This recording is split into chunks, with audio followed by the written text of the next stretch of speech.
మన సంస్కృతి ఆచారాల్ని పాటిస్తున్నటువంటి జాతి ఏదైనా ఉంటే అది ఆదివాసీ జాతి.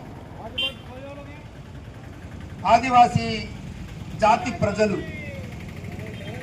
మనకిచ్చినటువంటి ఆచారాలతో సంప్రదాయాలతో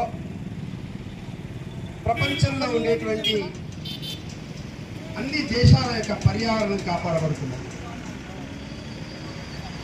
మన ఆదివాసీ పెద్దలు, అట్లాగే విప్లవకారులు, స్వతంత్ర సమర యోధులు, పర్యావరణం ఇవన్నీ పచ్చగా ఉంటాయని ప్రపంచానికి చాటి చెప్పినటువంటి జాతి ఆదివాసీ జాతి. ఒకటి ఈ జాతిలో పుట్టడం మనందరి యొక్క అదృష్టం.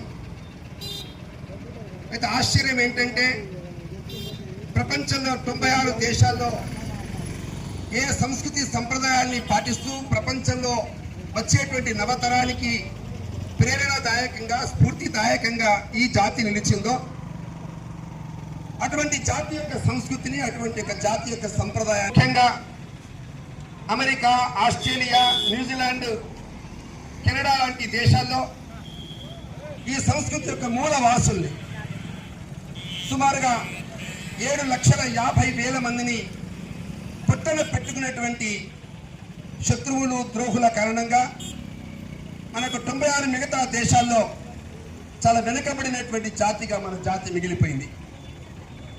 మన ఆచారాలకు విలువ లేదు, మన సంస్కృతి యొక్క విలువ లేదు. ఆ దేశాల్లో ఉన్నప్పుడు మనం 2వ తరగతి పౌరులుగా ఉన్నాం.